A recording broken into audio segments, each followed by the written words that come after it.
Good morning students. हम अपने chapter को आगे की तरफ स्टार्ट करते हैं और हमने आज जो क्वेश्चन पढ़ना है हमारे लिए सबसे इम्पोर्टेंट क्वेश्चन है और मेरा ये मानना रहता है जिस विद्यार्थी को ये क्वेश्चन आ जाता है तो आगे चैप्टर को समझना बहुत ही आसान हो जाता है। हम पढ़ेंगे कि factors affecting the location of the industries. यदि हम बात करें किसी भी इंडस्ट्रीज़ को कहाँ पर क्रिएट करना है, उसको प्रभावित करने वाले जो कारक हैं वो कौन कौन से होते हैं, हम उनके बारे में अध्ययन करेंगे। सबसे पहले जो बात आती है बाज़ार की बात है कि वे जो बात है सबसे पहले हम बाज़ार की बात करेंगे। बाज़ार अधिगम्यता के बारे में, उद्योगों की स्थापना में सबसे पहला प्रमुख कारक उसके द्वारा उत्पादित माल के लिए उपलब्ध बाज़ार का होना। देखिए वैसे मिक्सअप होता है, कुछ और फैक्टर हैं जैसे फिजिकल फैक्टर आपके अलग से होते हैं, हमारे इकोनॉमिकल फैक्टर अलग से होते हैं और गवर्नमेंट पॉलिसी हमारी अलग से होती है। 3 प्रकार से बांटा जाता है, लेकिन हम अपनी बुक के अकॉर्डिंग करते हैं, जो हमारे सामने आ रहा है हम उसको ही सबसे पहले पढ़ेंगे। उसके द्वारा उत्पादित माल के लिए उपलब्ध बाजार का होना। बाजार से तात्पर्य उस क्षेत्र में तैयार वस्तुओं की मांग एवं वहाँ के निवासियों को खरीदने की क्षमता है। दूरस्थ स्थान जहाँ कम जनसंख्या निवास करती है, छोटे बाजारों से युक्त होते हैं। यूरोप, उत्तरी अमेरिका, जापान, ऑस्ट्रेलिया के क्षेत्र वृहद वैश्विक बाजार हैं क्योंकि इन प्रदेशों में क्रय क्षमता अधिक होती है। दक्षिणी एवं दक्षिणी पूर्वी एशिया के घने बसे प्रदेश भी वृहद बाजार उपलब्ध कराते हैं। कुछ उद्योगों का व्यापक बाजार होता है जैसे वायुयान निर्माण, शस्त्र निर्माण उद्योग आदि। उसके बाद यदि हम बात करें, देखो किसी भी इंडस्ट्रीज़ के लिए एक बाज़ार है काफ़ी इंपॉर्टेंट रोल करता है प्ले, बिल्कुल।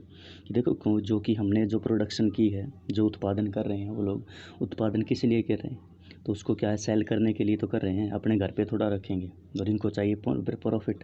तो प्रॉफिट आपको सभी को पता जब वो बेचेंगे, तो इसलिए बाज़ार वहाँ पर आसपास के क्षेत्र में होना बहुत ही ज़रूरी है भाई, ठीक है। और बाज़ार से मतलब ये नहीं कि भी बाज़ार है, बाज़ार के अंदर एक और जो चीज़ देखी जाती है वो आप कह सकते हैं कि परचेजिंग पावर कितनी है, कि वो क्रय शक्ति आपको कितने को देखने को मिल रही है। तो जितने भी आपको ये जो क्षेत्र बताए गए जैसे यूरोप है, थोड़ा सा आगे की ओर चले हम उत्तरी अमेरिका, जापान की बात करें, तो ये कंट्रीज़ क्या करती हैं, इन एरियाज़ के अंदर आपको बहुत बड़ी मात्रा में इनकी परचेजिंग पावर आपको देखने को मिलेगी।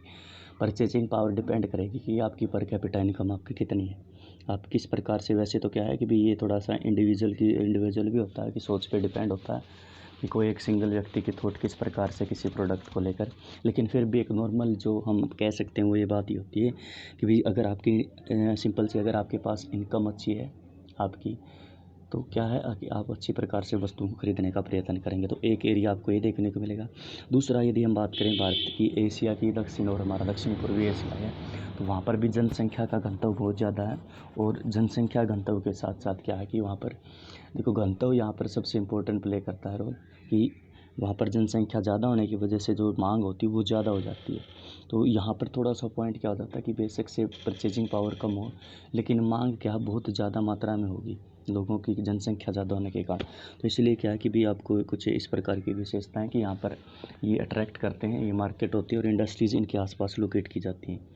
उसके बाद सबसे कंपलसरी बात होती है कच्चे माल भाई की उपलब्धता, यानी कि रॉ मटेरियल आपके पास होना चाहिए। उद्योगों के लिए कच्चा माल अपेक्षाकृत सस्ता एवं सरलता से परिवहन योग्य होना चाहिए। भारी वजन, सस्ते मूल्य एवं वजन घटाने वाले पदार्थों पर आधारित उद्योग कच्चे माल के स्रोत स्थल के समीपी होते हैं, जैसे इस्पात, चीनी एवं सीमेंट उद्योग। कच्चे माल के स्रोतों में समीप स्थापित उद्योगों के लिए पदार्थों की शीघ्र नष्टशीलता एक अनिवार्य कारक है।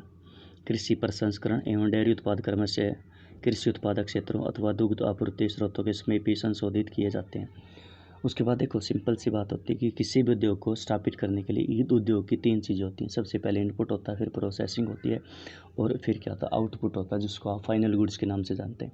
इनपुट में क्या है कि रॉ मटेरियल डाला जाता है, लेबर लगता है, उसके बाद मशीनरीज़ का प्रयोग होगा, उसके बाद आप कह सकते हैं कि प्रोसेसिंग होगी बीच में, उसके बनाने की प्रक्रिया होगी और सबसे लास्ट में क्या आपके पास वो फाइनल गुड्स आपको क्रिएट होती हुई देखने को मिल जाएगी भी।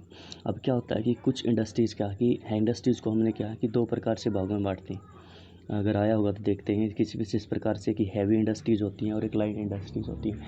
हैवी इंडस्ट्रीज़ में जिसका रॉ मटेरियल भी ज़्यादा हाई होता है, मतलब भारी होता है, हमारा क्या होता है कि जो फिनिश्ड गुड होती है, फाइनल गुड्स होती है, वो भी क्या काफ़ी हैवी होती है। तो इस प्रकार की जब इंडस्ट्रीज़ की बात करते हैं, जैसे आयरन और है, शुगर केन की बात कर सकते हैं, तो जहाँ पर रॉ मटेरियल प्रोड्यूस किया जा रहा तो उन्हीं क्षेत्रों के अंदर क्या है, इसको क्या उत्पादित किया जाना चाहिए। और एक अच्छी बात, अगर आप ऐसा नहीं कर पाते तो क्या समस्या क्रिएट होगी, आपको ट्रांसपोर्टेशन का खर्चा बढ़ाना पड़ेगा। इसके अलावा क्या कि आपके पास प्रॉफिट क्या वो कम होता चला जाएगा भाई। उसके बाद क्या है कि भाई जैसे कुछ और एग्जांपल है, कच्चे माल के स्रोतों में स्थापित, मुझे ये थोड़ा सा ठीक नहीं लग रहा, सीमेंट इंडस्ट्रीज़, मुझे नहीं लगता ये इसके अंदर आएगा कैटेगरी के अंदर, क्योंकि ये क्या है कि स्वच्छंद उद्योगों की कैटेगरी के अंदर आता है, जिसमें क्या हो कच्चे माल के लिए बिल्कुल भी डिपेंड नहीं होते।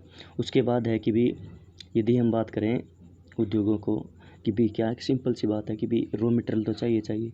कुछ और है कि भी कृषि प्रसंस्करण एंड डेयरी उत्पाद क्रम से, अब जैसे कृषि के जो है उत्पाद होते हैं या फिर डेयरी फार्मिंग की बात करें, तो आसपास जहाँ पर एग्रीकल्चर होती है, जहाँ पर एग्रीकल्चर के साथ साथ पशुपालन भी होगा वहीं पर, तो उन एरियाज़ के अंदर आपको ये प्रक्रिया आपको देखने को मिल जाएगी। दूसरा कारण क्या कि भी ये पदार्थ क्या होते हैं, जल्दी ख़राब होने वाले पदार्थ होते हैं। यदि आप दूर सेटअप करेंगे इनको बनाने का, तो वहाँ पर क्या है बिल्कुल भी इंडस्ट्रीज क्रिएट नहीं की जा सकती।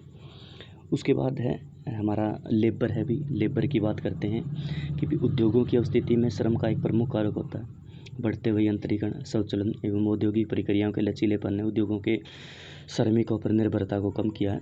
फिर भी कुछ प्रकार के उद्योगों में अभी भी कुशल श्रमिकों की आवश्यकता रहती है। देखिए ये बिल्कुल कंपलसरी बात है कि भी चाहे मशीनीकरण बेशक से कितना ही हुआ हो, लेकिन काफ़ी हद तक उन मशीनों को चलाने के लिए भी क्या है कि मनुष्य की ही आवश्यकता पड़ती है। आप उनको क्या है छोड़ नहीं सकते कि वो भी आपने एक बार चला दी तो वो अपने आप जब उसको मतलब जब हमें आवश्यकता नहीं अपने आप बंद हो जाएगी। तो अब तक तो देखो ऐसी कोई चीज़ देखने को नहीं मिली। तो जो है लेबर एक बहुत महत्वपूर्ण रोल प्ले करता है कि जो इंडस्ट्रीज़ होती हैं उन लेबरों के बिना वो इंडस्ट्रीज़ बिल्कुल भी नहीं चल सकती। ठीक है, अब जैसे कि आपको एक, अगर आपने सुना ना, कल मैंने जो अखबार में देखी कि भी पता नहीं कौन से राज्य की थी या हरियाणा की थी, उसमें से क्या कि 45 उद्योगों में से 30 उद्योग क्या वो चल नहीं पाए। किसके कारण नहीं चल पाई, क्योंकि लेबर न मिलने के कारण क्या कि वो इंडस्ट्रीज़ वहीं पर रुक गई हैं भाई। और जब तक लेबर नहीं आएगा तो हाँ इंडस्ट्री दोबारा से स्टार्ट नहीं हो सकती। तो एक और सिंपल सी बात होती है कि हाँ हमने देखो माना कि भी ये हमारा यंत्रीकरण हो चुका, या हमने शुरुआत में बात की थी, और हमारा ऑटोमेटिकली हमारी चीज़ें आती चली जा रही हैं, मशीनरीकरण होता चला गया है। भी मानते हैं कि भी हमें उद्योगों के अंदर अब श्रमिकों की आवश्यकताएँ थोड़ी कम होती चली जा रही हैं, लेकिन हम ये नहीं कह सकते कि पूर्णतः हमने इनको बंद कर दिया गया है। उसके बाद यदि हम बात करें, हाँ भाई, जैसे कि आगे की ओर देखते हैं। जैसे मैं आपको लेबर के बारे में बता रहा था कि भी लेबर आपकी बहुत ज़्यादा मात्रा में आवश्यकता रहेगी भाई। ठीक है, और कुछ इंडस्ट्रीज़ तो ऐसे हैं कि भी वहाँ पर तो श्रमिकों का बहुत होना बहुत ही ज़रूरी है। और ख़ासकर आज के समय में जो मैनेजमेंट होती है इंडस्ट्रीज़ के अंदर, वो उसके अंदर तो और भी ज़्यादा मात्रा में श्रमिकों की आवश्यकता होती है, जो प्रोडक्ट के ऊपर लगातार क्या रिसर्च करते रहते हैं कि किस प्रकार की जो खामियाँ हैं, और लगातार क्या उपभोक्ताओं के संपर्क में आके वो खामियों को ढूंढना और उसके बाद उन खामियों को चेंज करना। और समय के साथ साथ जिस प्रकार से मांग में परिवर्तन हो रहा है, डिमांड क्या लेबर हमारी जो मार्केट के अंदर, तो उसके अनुरूप अपने जो प्रोडक्ट को चेंज करना। तो ये इन सारे भी कार्यों के लिए श्रमिकों की आवश्यकता रहती है। उसके बाद हम पावर की बात करेंगे। ईंधन के रूप में हमें क्या चाहिए होता है मशीनरीज़ को चलाने के लिए। वे उद्योग जिनमें अधिक शक्ति की आवश्यकता होती है, ऊर्जा के स्रोतों के समीप लगाए जाते हैं, जैसे एल्यूमिनियम इंडस्ट्रीज़ है। प्राचीन समय में कोयला प्रमुख साधन शक्ति का साधन था, पर आजकल जल विद्युत एवं खनिज तेल भी कई उद्योगों के लिए शक्ति का महत्वपूर्ण साधन स्रोत होता चला गया। अब जो मशीनें लगाई गई हैं, देखो सीधी सी बात है, उनमें आपको एनर्जी चाहिए ही चाहिए। तो एनर्जी के रूप में अब एक इंडस्ट्रीज़ ऐसी है जैसे एल्यूमिनियम इंडस्ट्रीज़ है कि भी बहुत बड़ी मात्रा में ऊर्जा चाहिए होती है आपको। तो वो तो क्या है कि जहाँ पर ऊर्जा के स्रोत अच्छी प्रकार से मिल सकते हैं तो वहीं पर आप क्रिएट कर सकते हैं। तो कोयला इसमें सबसे प्रमुख रहता है, सबसे बड़ा रोल प्ले करता है। प्राचीन समय से कोयला रहा, और भारत के अंदर तो आज भी क्या है इंडस्ट्रीज़ के अंदर बहुत बड़ी मात्रा में कोयले का उत्पादन भी किया जाता है। लेकिन धीरे धीरे जिस प्रकार से जो सस्टेनेबल डेवलपमेंट की बात आई है, उसके बाद हमने क्या कि एनर्जी के रूप में जल विद्युत या खनिज तेल को क्या हमने इसको यूज करना शुरू कर दिया भाई। उसके बाद यदि आगे बात करें तो परिवहन एवं संचार की बात होती है। ट्रांसपोर्टेशन और कम्युनिकेशन किस प्रकार से डेवलप्ड हुआ है उस एरियाज़ के अंदर, तो वो डिफ़ाइन करेगा कि इंडस्ट्रीज़ कहाँ क्रिएट करेंगे।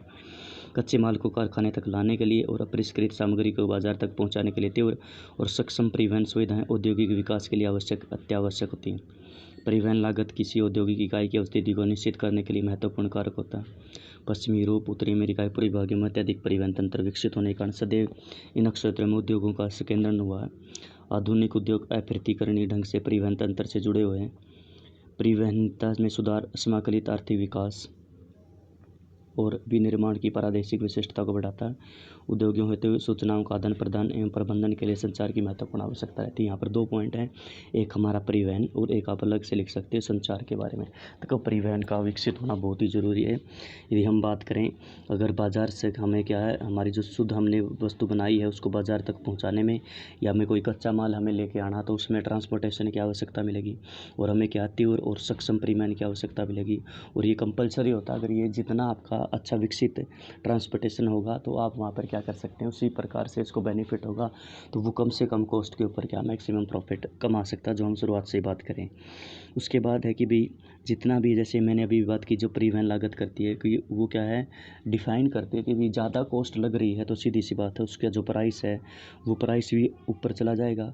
इसका मतलब मार्केट में आपकी जो उसकी कीमत ज़्यादा रहेगी, आपको ज़्यादा कॉस्ट पे बेचना पड़ेगा। जबकि क्या मैंने आपको बताया, आज के समय में जो प्रोडक्शन किया जाता है वो वर्ल्ड मार्केट के लिए किया जाता है। जितना आप सस्ते दामों पर बेच सकते हैं तो आपके लिए वो सबसे ज़्यादा फ़ायदेमंद होता है। तो लोग क्या करेंगे कि भी मोस्टली क्या करने की कोशिश की जाती है कि वो जो अच्छी हो, साथ के साथ उसकी कीमत भी आपकी कम होनी चाहिए। तो अगर आप इसको कंट्रोल कर पाते हैं अपने खर्चे को, और जैसे ट्रांसपोर्टेशन के खर्चे को कम कर पाते हैं, तो आप उसमें काफ़ी हद तक कामयाब रहेंगे कि आपकी जो वस्तु है वो बिकने के चांसेस ज़्यादा रहेंगे। उसके बाद है कि जो हमारा पश्चिमी यूरोप है या फिर उत्तरी अमेरिका के पूर्वी भागों की यदि बात करें, तो उन एरियाज़ के अंदर डेवलपमेंट की बात है सबसे ज़्यादा आती है। नॉर्मल है, मैं आपको बता देता हूँ, जैसे आप जब भी नाम लेंगे हमारे यूएसए का, चाहे आप सड़कों की बात करें, आप रेल की बात करें, वायु परिवहन की बात करें, आप पाइपलाइन की बात करें, ठीक है, तो सब में क्या है, पहला नंबर क्या आता है, यूएसए का आता है। अभी सबसे ज़्यादा जो चालू एरियाज़ के अंदर बिसा हुआ अभी यूएसए के अंदर अकेले में। और दूसरा पर्सन आप पिक कर सकते हैं कि यूरोपियन कंट्रीज सारी की सारी मोस्टली क्या डेवलप्ड कंट्री हैं, तो वहाँ पर भी आपको इस प्रकार का पैटर्न देखने को मिलेगा। अब दूसरी बात क्या है कि भी अब क्या है कि सूचनाओं का आदान प्रदान करने के लिए तो संचार की भी आवश्यकता रहती है कि भी आपने क्या कि आज के समय में क्या जैसे कि सब कुछ क्या कि भी हमारा क्या ऑनलाइन सिस्टम चलता है, ऑनलाइन हम कार्य करते हैं, तो उसमें क्या संचार की आवश्यकता होती है। अच्छी प्रकार के कम्युनिकेशन के जो अगर स्रोत हैं आपके पास क्या है, तो उसके लिए भी क्या है बहुत ज़्यादा फ़ायदेमंद रहता है। सबसे लास्ट में भी सरकार की नीति, ये काफ़ी हद तक प्रभावित करती है। अभी सरकार संतुलित आर्थिक विकास हेतु सरकार प्रादेशिक नीति अपनाती रहती है, जिसके अंतर्गत विशिष्ट क्षेत्रों में उद्योगों की स्थापना की जाती है।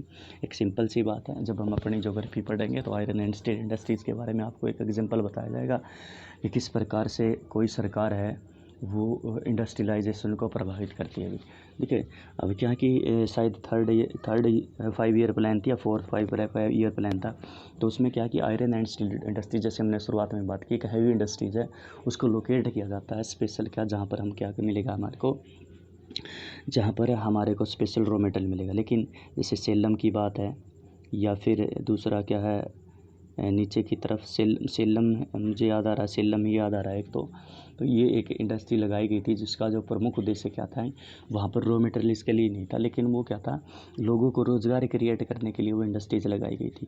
तो सरकार इस प्रकार से भी कर सकती है, लेकिन मैं यहाँ पर सुझाव दूंगा दो जो आपके सिंपल रहते हैं। 2 शब्द जुड़े होते हैं, एक तो सब्सिडी और एक होता है टैक्स। तो क्या होता है कि अगर किसी इंडस्ट्रीज़ को ऊपर उठा के लेना चाहती है सरकार, तो उसको क्या है सब्सिडी दे सकती है, और किसी उद्योग को नीचे लेके आना चाहती है तो सरकार उसके ऊपर टैक्स लगा सकती है। तो इस प्रकार से किसी भी उद्योग को क्या है वो ख़त्म कर सकती है। अब जैसे सब्सिडी है, अगर कोई उद्यमी उसको 100 रुपये में प्रोडक्शन कर रहा है, अब यदि उसको 50 रुपये जो है सरकार दे दे, तो उसका जो खर्चा है क्या आधा आपका उसका बच गया, सिंपल इस तरीके से। अब यही फार्मूला टैक्स के रूप में लगा सकते हैं कि उसने 100 में प्रभावित कर लिया, प्रोडक्शन कर लिया, उसके ऊपर 50 रुपये सरकार ने और एक्स्ट्रा टैक्स लगा दिया, तो इसकी कीमत ज़्यादा हो जाएगी। कीमत ज़्यादा होगी तो लोग उसकी तरफ जाने की बहुत ही कम प्रयत्न आपको देखने को मिल जाएगा। तो सिंपल सी बात है, सरकार भी इस चीज़ को काफ़ी हद तक प्रभावित कर सकती है। अब एग्जाम्पल है, अगर सरकार चाहे कि भी जैसे स्वास्थ्य को ख़तरनाक जो चीज़ें होती हैं, हमारी जो बीड़ी हैं, सिगरेट वगैरह की यदि हम बात करें, तो यहाँ पर क्या है कि इनके ऊपर काफ़ी हैवी टैक्स लगाया जा सकता है। और जैसे कुटीर उद्योग होते हैं जिनमें क्या है कि सारा का सारा जो कार्य होता है वो हाथ से किया जाता है। अब हम आगे उसको पढ़ने वाले हैं। अगर ऐसा कर सकते हैं तो क्या है कि भी कोई उसको सब्सिडी दी जानी चाहिए, तो उस प्रकार से क्या है कि फ़ायदा रहेगा, और हम इंडस्ट्रीज़ को क्या है अच्छी प्रकार से क्या है क्रिएट कर सकते हैं, और वो इंडस्ट्रीज़ आपको ज़रूर लोकेट देखने को मिलेगी। ठीक है, बस भाई आज के लिए एक क्वेश्चन काफ़ी है।